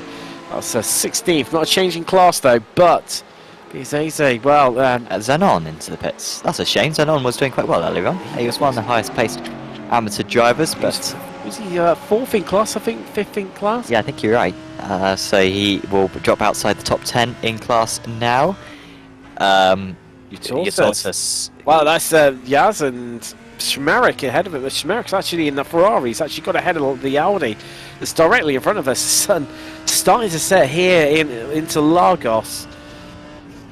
And it's going to start to get into the driver's eyes a little bit, Sam, in the course of the next 20 minutes, and just make even, well, what is tricky racing even trickier. Yeah, I think it's about 5:30 now within the sim. Sunset, I think, is at 7, so it won't be getting dark. As Gooch leaving a very wide berth. He doesn't want any battling with these drivers, and he lets Rulau, Perdue, and Panini all pass. That's a very high quality field. And then Russell as well is around these drivers. As Mathieson, he is just being overtaken by a fair few drivers, but I think Lang will be the last one, as Pi has just got past Martinson up ahead, but Mathieson is also overtaken, so the driver who still going to get 2 top 10s tonight. That is not a bad effort for the Arvensis driver. So Pi now 3.3 seconds to catch up to Dames. He's got 18 minutes to do it. So on that last lap, he was quarter of a second faster. I think Pi needs about quarter of a second a lap, maybe closer to half a second actually, in order to catch up to the race leader by the end of this event. Dames may have done enough, but he needs to have a pretty much perfect run to the end if he's going to win this. Let's take a look at the replay. So this is Pi. It's just behind the Lamborghini's there, and then that's well, lovely little move up the inside. Job done for Pi. Right. Well, he is a man on the mission. That is past Martinson in the battle for second, and Pi now up 8 places into second himself. Dames 3.5 seconds up the road. Can he make it up? His time's on his side. 18 minutes left remaining here in race 2. His drivers still all on top of each other, able to throw the proverbial blanket over them. Venditti, well, that's another position there for him. As yes, I'm talking of trying to gain positions. He's on the move there. Yutorta having to defend. Not sure what's happened to Cooper. Cooper's lost a lot of places, hasn't he? He was about 10 places higher earlier on. So yeah, disappointing few laps for Cooper. He didn't seem to have poor pace either. But yeah, just sliding down the field. He lost actually 6 seconds on the last lap, so it was yeah, quite a significant mistake from him. Arvidsson, by the way, just getting past Fulini for 8th position. So a few little changes. Here comes Venditti, and this is him getting past Piazzese.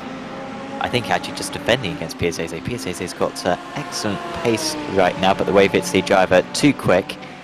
In fact, he actually just lost 1.7 seconds to Venditti, yes, so he's actually falling back. Look at that, because that orange Ferrari behind him, it's Collishaw, and we're going to go 3 wide. While they even think about it, they don't think twice about it, they back out of it. Collishaw could well be that man to lose out, as well, just having to slot back in, but he's still got Schwartz ahead of him.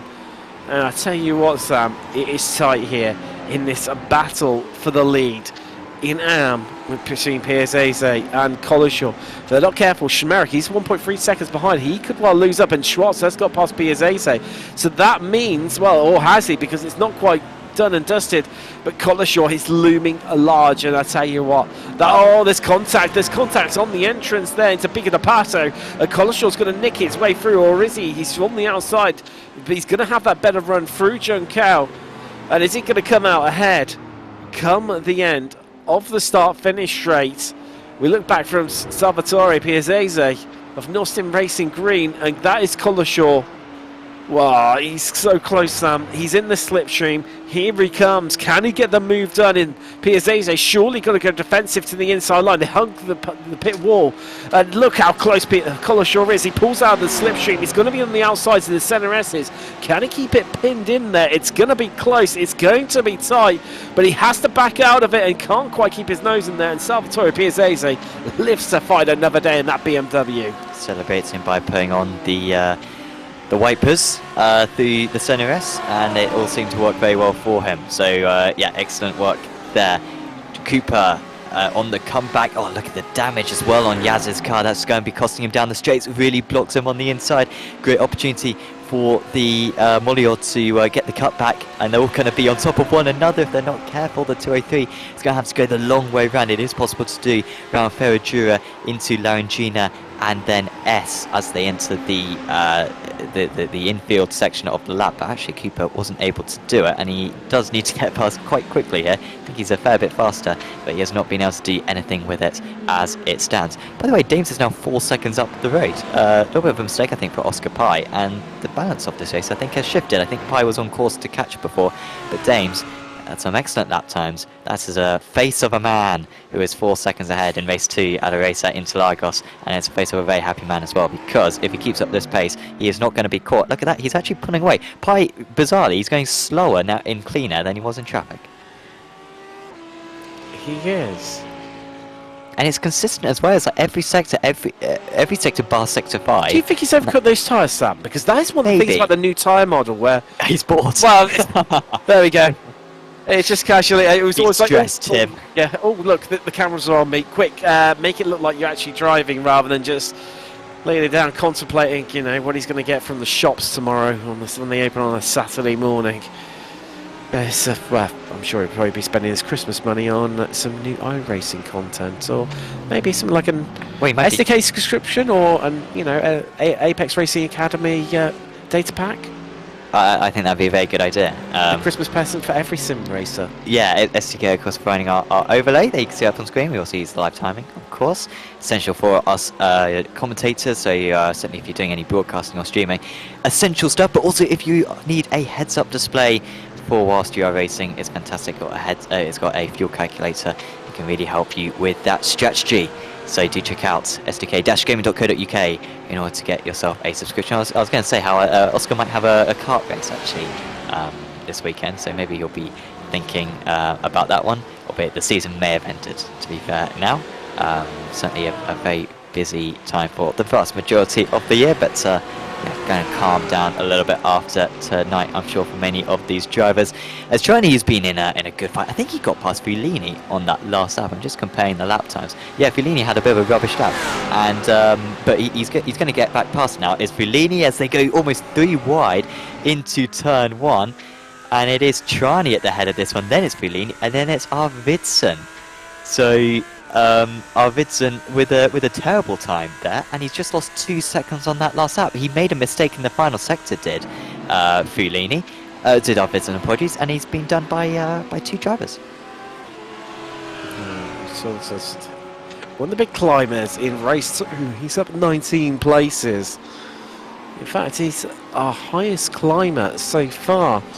With Schwartz, he's up 18. Well, actually, no, you taught us it's going for 20, and that's the move done that makes it 20 is he is past Nutini, and that's actually changed for a position in Pro-Am as well as Arvidsson and Fujini trading places there. Ooh, that was close. I thought he was going to tap the rear end of the Swedes Lamborghini, but no, they were slotted together. But Tricoli, well, he's looming large is that Mercedes in the background there. He's the leading Mercedes here today. Lone Mercedes even. Certainly in the top half of the table. She taught us looking to pull away at all this enormous contact there again, Sam. Tini putting that Porsche where you taught us really does not want it to be probing and prodding and poking to find a way back past. Yeah, he's gone wide as well, you taught us. Not as wide as Nutini, however, and that's the end of that battle for now. Nutini instead will... Nutini's going to lose places, look! Battle. And, yeah, Cooper getting past. Fjord as well. I think he's going to head past too. I think he could lose 2 places in the space of, well, a couple of, well, you could call them corners. One of them you certainly wouldn't really trick out as a corner. There's onto the brakes into turn 1, and yeah, that's another place gone as Moyord. He's now through. Oh, wow, that is not what he would have hoped for at all. There's Pachetti there trying to make his way past Ellie in the battle for 31st. Yes, yeah, lots going on. Russell also making a move out here. We tune in for P9. This is Arvidsson again with Fulini. So did Fulini's trying to get back past, and now Trani's made a mistake.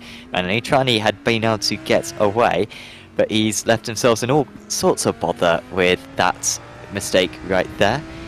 And so the battle for 8th place is still very much on. Adriansson, remember, started from pole position overall in this race. That's really been the difference between himself and Trani, I think. 5 seconds the difference, so it looks like Adriansson's going to win the Pro-Ams. Once getting close for the Ams, with Collishaw leading the way in 18th place overall. And for the Pros, the gap's remaining the same out in the lead. 4 seconds Dames with the pace on Pi. As it stands, and round goes Liam Murray, cutting the circuit.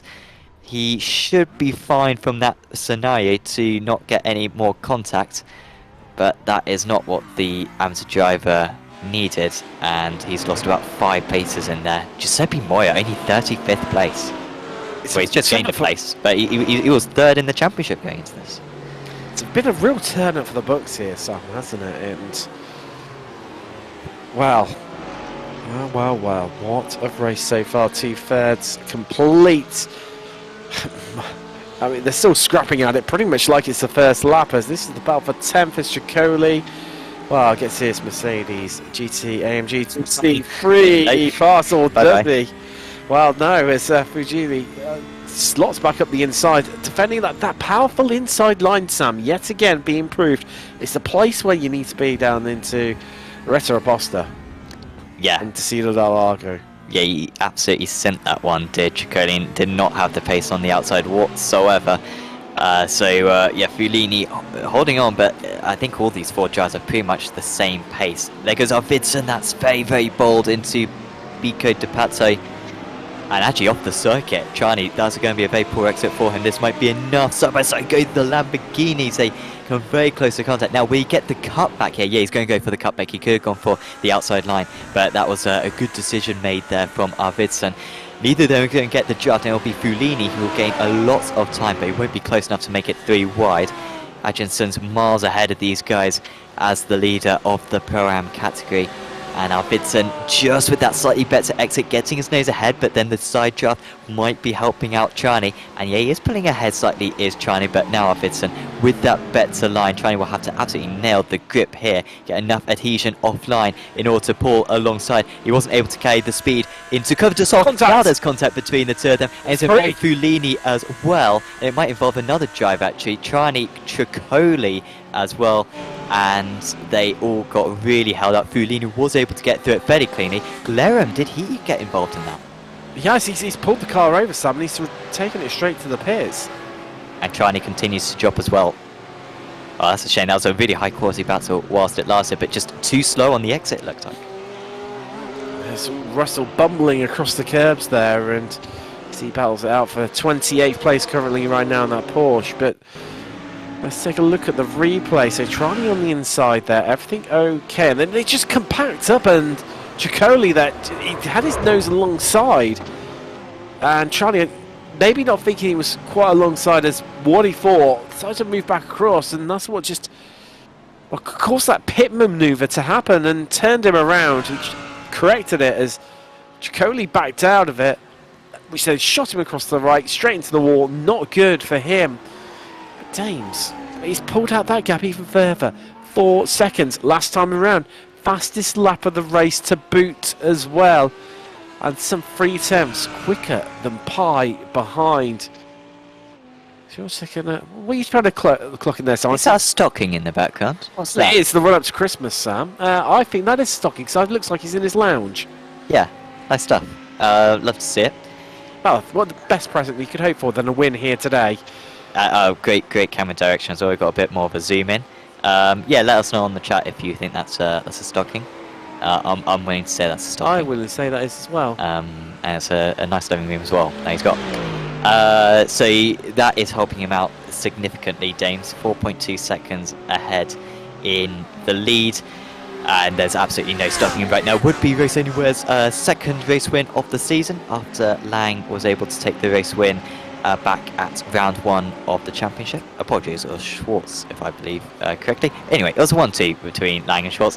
Dames has not had a podium. However, this will bring himself into championship contention and really put his name on the map, because he has had more than enough pace in this race too, since he took the lead right at the start within the first few corners of the race. It taught us with 3 AMs in front of him. You might fancy his chances there. He's got Collishaw, Piazzese and Schmeck all to get past. Meanwhile, this is Moya continuing on his comeback. Very Red Bull Ring-esque. Anyone who saw that race managed to go from about 30th up into the top 10 by the end of the race. He's up to 30th now. I don't think he's going to get into the top 10 in this race. But it's a mammoth incident. No, I don't see it happen. I mean, you mentioned about the AM class, Sam. Collishaw has got past Piazzese at some point, so that's a big shift in movement there. And we've kind of got 2 Ferraris sat in the podium in the M category. Collishaw and Schmerich, first and third respectively. Piazzese now into second, then 16th, 17th, 18th respectively on the road too. We look back from Dominic Schmerich. What is Tortoise going to do? Is he going to get involved in this battle, or is he just going to sit where he is and leave them to it? Let's see. Was that Fulini past Simpson? Yes, I think so as well, Sam. I think he's got that move done, definitely. And we thought, I mean, coming into this, Sam, we spoke before the race last week, and we thought the Porsche might be dead. I don't think it's quite fully dead, is it? Because those guys are really, really fighting it out still. It's, you know, they've taken it to the Lamborghinis. Yeah, I think often there can be too much emphasis put on which car is the best and which car is the worst. Often it comes down to the best car is only maybe 2/10 faster than the worst car. And really in that scenario, it's going to be mainly about the driver. Your tortoise, you love to see it. Into Bico to Pate. Very well mannered, actually. He took the apex, didn't understeer out, and actually had a good enough exit to still get the move done on Schmeck. That's one of the AMs gone. He's got 2 more to catch and pass if he possibly can. You do score points for your overall position, not your class position. So it is very much an incentive for a pro-am to pass all the AMs and all the pros that they possibly can. Frulini going defensive. Here comes Samson in the closing stages. Only a few more laps to go. And Samson's got his car partially alongside. Not going to have much luck though on the outside of turn 2. Now he's boxed in. Now he has to lift off the throttle as well. And the likes of Drysdale and Venditti will be very much fancying their chances. You can look at them, like the animals come into nose, can't they? You know, 2 by 2, side by side, 5 cars within the space of meters of one another. So you run wide on that outside line and try and carry some speed, try to carry some momentum. That's not going to work. Samson directly behind us. Then it's Venditti, Drysdale, Swartz, Drysdale. Yet again, the Pro-Am driver taking the fight to the pros, getting his nose in where it's not wanted, where they don't want him to be, as they battle it out right now for 9th place.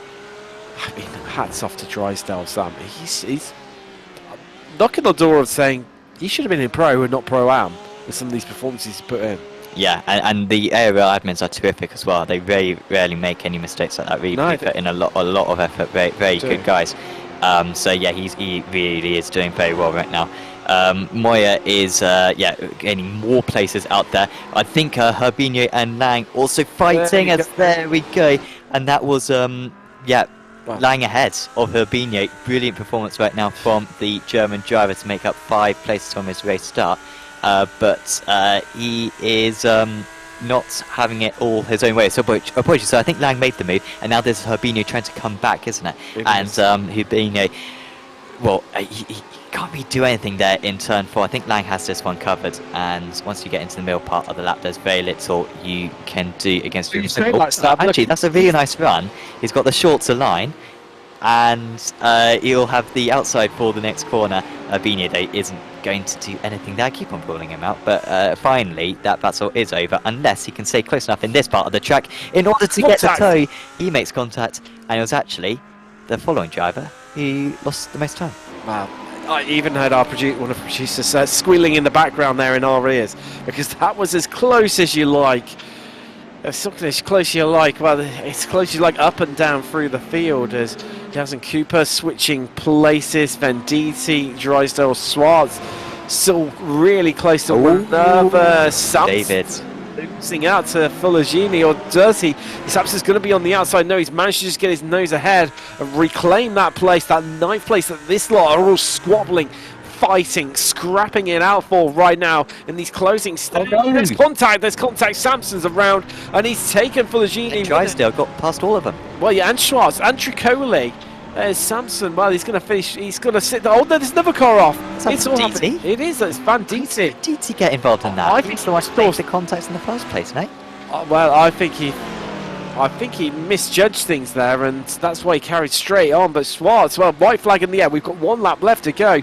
It's time to get everything you've got. You've got 1 less set of opportunities to try and make some progress. And Swartz, Tricoli and Drysdale are close as they were previously. They've kept this scrap and the fire burning brightly right now. For the final time, we head down the Retta Aposta. Who is going to be the last of the break breakers? We're going to see a move. No, they all decide to sit where they are for now. Schwartz up in incredible 24 places. As I say, look, just heading through there, just can't quite get the move done over Russell. So we see back to this intriguing battle. That's the 9th place. Tricoli in the Mercedes, the Lamborghini of Schwartz, the Ferrari of Drysdale, but out in front, wow, as cool as ice right now. Dames for Race Anywhere, Sim Sports in the Lamborghini Huracan GT3 is going to win it at a canter. Absolutely comfortable. from the Brit with the flash of the lights. Congratulations to him. He has run race 2. Pye's going to take second, and Martinson, well, only mistakes. He's going to take race 3, but it's all about this battle for ninth. It's still on. Are we going to see a run to the line here? Tricoli, he's out in front. What sort of exit he's got? He's a bit squirrely, and Schwartz tries to get down low. He's trying to squeeze his way through, but Tricoli's got to cover it off. He shuts the door on him, but Schwartz is going to have the run. He's in the slipstream. What can the Lamborghini do? They're going to go side by side to the line. Who's going to come out on top? I think Schwartz hasn't quite done enough, and I think Tricoli's going to get it. Yes, he does, by half a tenth for the line, Sam. Good effort though from Schwartz. Remember, he started from the pit lane in race 1, and so in across 55 minutes to go from outside the top 40 to 10th is a fantastic performance and might be important come the championship end. He will undoubtedly be one of our protagonists. Cooper finishing in 23rd in all that. Collishaw top of the AMs, and Adjunsterns making it back-to-back Pro-Am victories as well. But Will Dames, I was not expecting that, and did say that he would have a chance at the race win. But I honestly thought once Pye got up into second place with 3 seconds to gain in what was about 10 laps, I thought he was going to catch up, honestly. But it didn't materialise at all. And Will Dames, a Joe who we have not talked about too much, partly because we haven't seen him in one of our stories before, Tim, he's going to be a contender this season. Wow. Yeah, it was a great try from him. I completely agree on Pye. I mean, the only thing I think of is he must have just cooked his tyres coming through all the traffic, and that's what's caused it. But we're going to head to a quick break right now, and we're going to show you some of the highlights from the race. Myself and Sam will see you back in the studios where we can chat to some of our drivers. See you shortly.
Welcome back. Wow. How do we describe that one, Sam? Some absolutely epic racing, just never let up. I mean, it didn't in the hour-long races. I did wonder coming in tonight, with those 2 shorter sprint races, whether we'd see even more action crammed in, and well, it did not fail to deliver. But I mean, race 1, you were seeing it on screen, you know, from the highlights. It was really defined, that big incident that took, well, half of the field, I'd say, were caught up in it in some way or another, either with direct contact, having to retire to the pits, or just having the road in front of them blocked, or having to slow down so much and just try and weave and pick their way through all the carnage.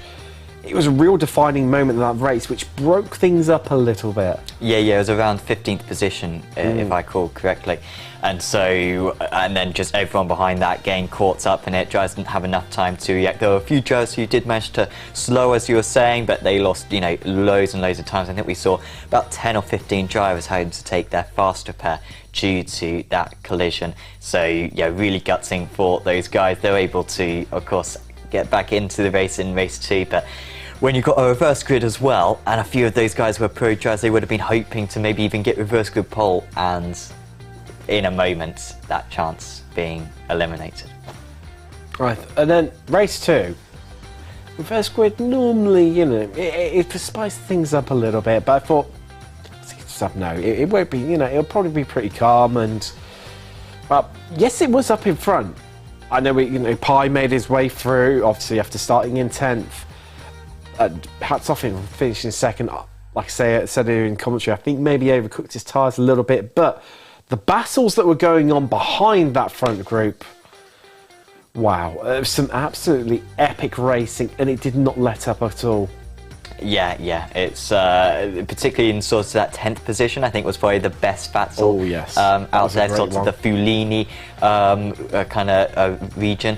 But Will Dames, I mean, we should point out, I mean, that race start that he had, really crucial, managed to take the lead almost immediately. We're seeing that up on screen at the moment. And straight away past Jensen Adrianssons, I think it was also Martinsson as well, who he had to get past. And that was absolutely crucial for him to immediately get into clean air and pull away, because we saw a few times, you can defend here at Interlagos, and then this was the slow up that we had as well, where drivers having to slow right up going into turn one. It was a bit of a bizarre sight. It was almost like a standing start, like we were suggesting the series should have before race one, and they decided to put it into action, so we got a taster of that one. But yeah, Dames fully deserved that one based on that race start. I'm trying to work out who, for the pictures, who that is from the just sat on the dashboard there. But I mean, they made up loads of places, and a brilliant on site, picking their way through the field there, up the middle, a great run, and then equally, just getting lucky. And I think part of what's happened today, yes, there's a skill factor in it, but also it's just right place, right time, and being lucky that you are in that place as well. Yeah, that was very important. And some of the judges, of course, very unlucky in that yes, on the flip side. Well. Yeah, some big gainers, some big losers, unfortunately, through no faults of their own. But I think we can go through the final results then for race 2 of tonight. And yeah, it was Will Dames up at the top 5.5 seconds clear of Oscar Pi. And yeah, was pulling away. Fastest driver out on track for the second half of the race was Will. Then it was Martinsson, Lang, Herbinho, 5th place, under the radar Herbinho, but he is getting a decent amount of points now. Jorge Martinsson, Jens Adriansson's brilliant performance. I think he'll be top of the Pro-Am Championship now. There was Isaac Arvidsson, Championship leader, going into this round. A bit of a quiet evening for him, it should be said. There was Davide Tricoli and Friedrich Schwartz, who started way down the order. We didn't see a whole lot of them. 29 places, I believe, he made up in the end. He probably made more overtakes tonight than anyone else. Then it was Mitchell Drysdale, Florian Renault, who actually was dropping back near start, but good pace for Renault on the most part. Then it was Collishaw, great performance from him in the AMS. Piazzese, Jotortus, Fulini, who dropped down near the end, Schmerich, Molliod in 18th place. Could have been more for Molliod. He had an issue at the start of race 1. He could have had a couple of top 10s, I think, honestly, tonight. Then it was Andrea Nutini, Claudio Gasparini, Nicolo Venditti, then it was Yaz, Cooper, Panini, Moya, Eli, Russell, Musumeci, Hedgecock, Gooch, Perdrew, Murray, Nethery, Puccetti, Zanon, Riggi, Sampson, apologies, down to 37. That was incredible how he lost so much time, but maybe he picked up damage from that collision at Zhengzhou. Klist, Trani, Bisaglia, Rallo, Glerum, Clysons, I don't think has spent a moment this season in the top 10. He always starts from the back and then has to make his way through. I think tonight was no exception. Zudovic, Van der Zau, and Vinciato, Hubler, and Wright. I feel bad for Wright.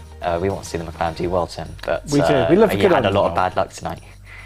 He did, didn't he? I mean, he was caught up in that lap 1 incident, and well, in race 1, and then by the looks of things there as well, I think he's decided not to take the grid for race 2, which is a real shame. As we do love a good underdog here, but wow, that's really changed things around. Let's have a chat to some of our drivers. Now going to be joined by race 2 winner Will Dames. Well, Will, congratulations on the victory. I mean, once you saw the way Oscar Pi was in race 1, the way he was coming through the field, when you saw him come up behind you on your relative, do you ever think, I'm not too sure about this one, it's going to be a bit of a worry? Or were you still relatively cool and calm about the fact he might be coming after you, even though in the end he ultimately didn't? obviously in race 1 he was mega quick, and I had some tyre issues at the start. I was just sliding a bit, which didn't really help me, but yeah, I could see Oscar coming up through the field from like P10 I think he was at the start of the race. So yeah, I could see him coming up, and I knew I just had to keep going, because ultimately I feel like he was a bit quicker than me today, but there was a point in the race like halfway through where I thought I maybe had a bit more than him, and I kept pulling away towards the end, so I just had to keep doing that, and yeah, it worked out well in the end. I know Sam is absolutely desperate to know, over your left shoulder, is that a stocking on the mantelpiece? That is indeed, yeah, that is indeed. Yes, he was trying to work out during the commentary, and I know he's absolutely desperate to know about that one. I mean, obviously, talking about race 1 and the tyres and how you were struggling a little bit with them, how have you found the new updates to the BOP and the tyre models within GT3? Are you still trying to get to grips with it a little bit? Yeah, for sure, the tyres are something a bit different. I always think they're a bit more similar now to the GT4 tyre model, where you have to really heat the tyres up to get them working. They take about 3 laps or so to really get them working here on GT3 now. So I think it's really, really good, to be honest. And I think the BOP is really good as well. I think you know, some official races we've seen a good mixture of cars, which is really good. And I think it's positive changes all around, to be fair. So. Definitely, it's always good to see a good mix of cars rather than just being dominated by, well, the Mercedes it was 2 seasons ago, Porsche and BMW practically last season. So I completely agree with you on that side. But is this the start of things to come? You know, a good result in race 2, a win to your name.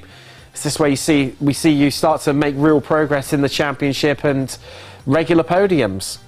Yeah, I really hope so, you know, and I think me, Paul and Freddie, we all have the same mindset in mind. We want to do as well as we can and try and win the team championship, because obviously Race Anywhere is a relatively new team compared to some of the other teams.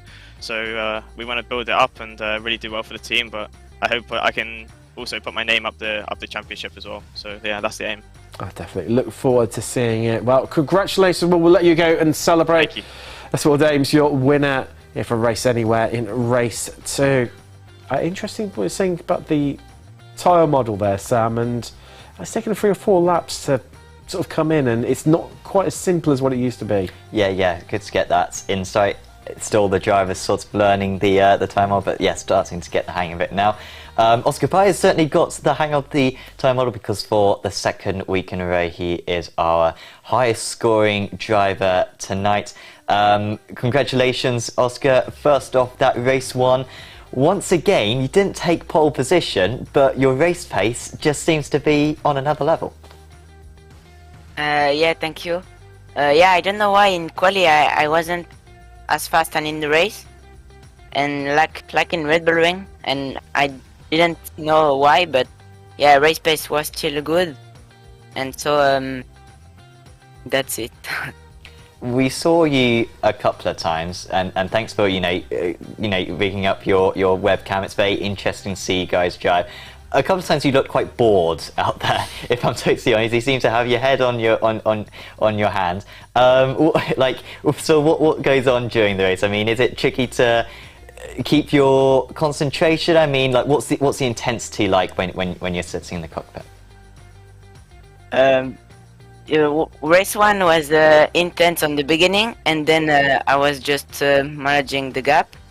And race 2 was I knew it would be intense, passing P10, but yeah, in fact after like 5 laps I was second, and Will was quite far ahead, and so I knew I couldn't catch him. So it was not boring, but yeah, like there were no battle. Yeah, that's certainly fair enough. Of course, a little bit of a lonely drive in 2nd place to the end of the event. We've seen you, stick with the Porsche. What do you think of the Porsche since the update? I mean, if you had to summarise sort of the change which has been made, how would you describe it? I feel like the feeling of the car didn't change that much. Some small things on setup changed. And at Red Bull Ring, I was still with an old setup, so that changed a bit. But yeah, the feeling is quite the same, just like slower than before compared to the other cars. and a bit understeery on the second part of the stint, but it's like it didn't change that much for me. Awesome. Well, it's good to see you still up there and representing the Porsche very well. Is there anyone you'd like to give a shout out to? Thanks to Kwanda, of course, and to my parents and for the sim, and like thanks for Apex for the organization.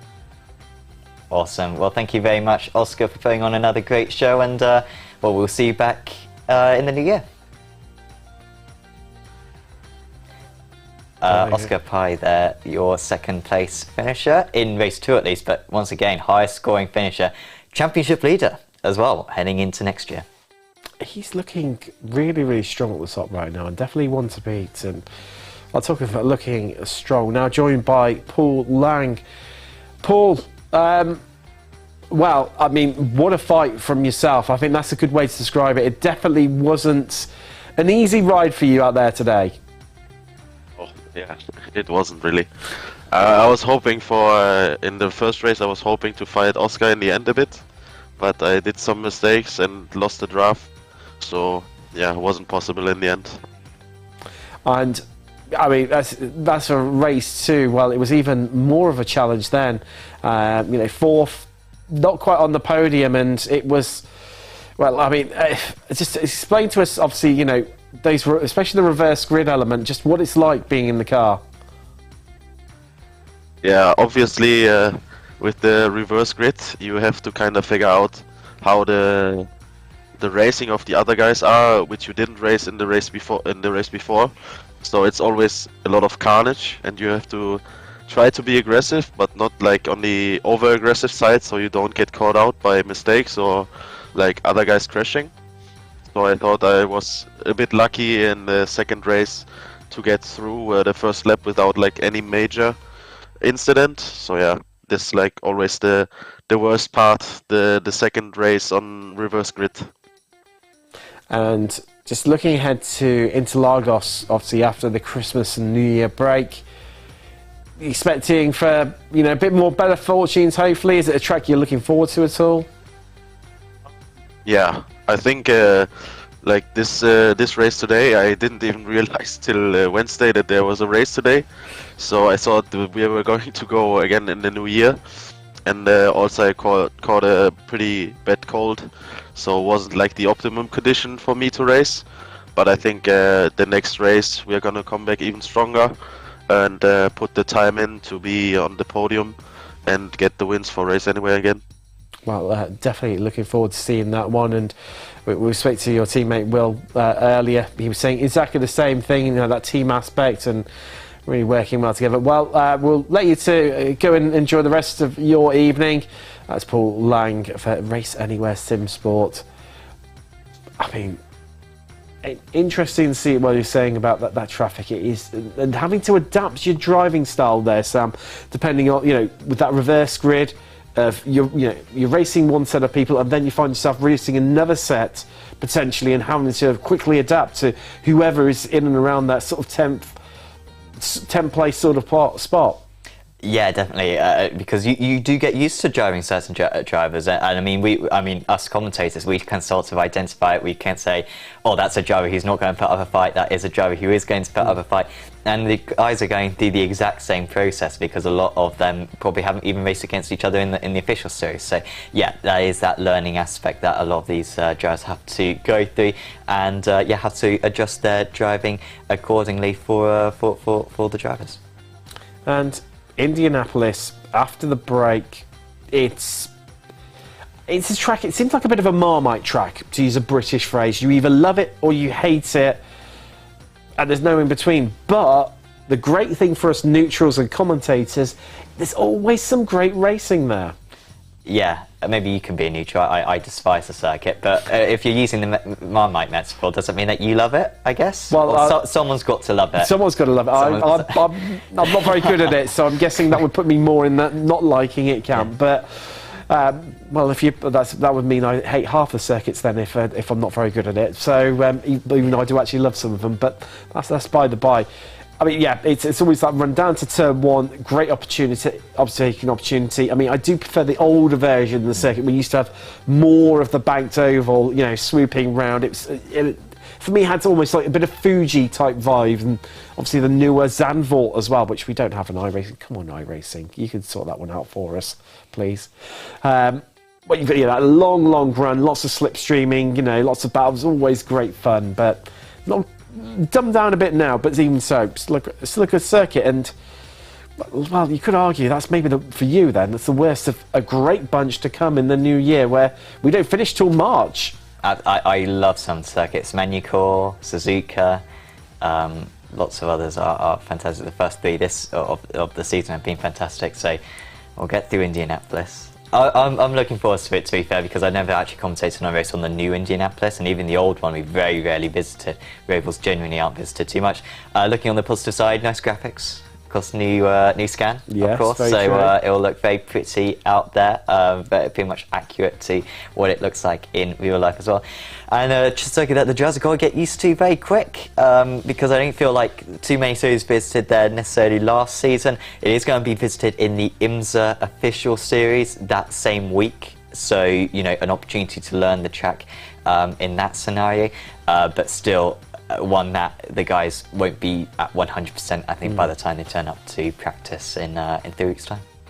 Well, I cannot wait for it at all. And well, make sure you check that out. And wow, what can we say? I mean, good news is I've commentated on the new version, and it was absolutely epic racing. It was the SRF Weekend Warriors here at Apex Racing TV. There was overtakes left, right and centre, and it's a very similar sized grid. They have big grids as well, so I think we're in for an absolute corker that evening. But, well, what can we say? As we wrap up this side of Christmas, we've had 3 rounds and 3 evenings of drama, excitement, fun. Can it carry on the new year? Well, I'm certain it can. Thanks very much for joining us. We'll be back after Christmas and the new year. Make sure you check out early next week the late Apex, remember Sam and Sam, we should go through the week's issues in sim racing, and make sure you check that out every week. But well, until then, hope you have a good Christmas, New Year. We'll see you in the new year when we return from North America at Indianapolis. Thanks very much for joining us. Good night.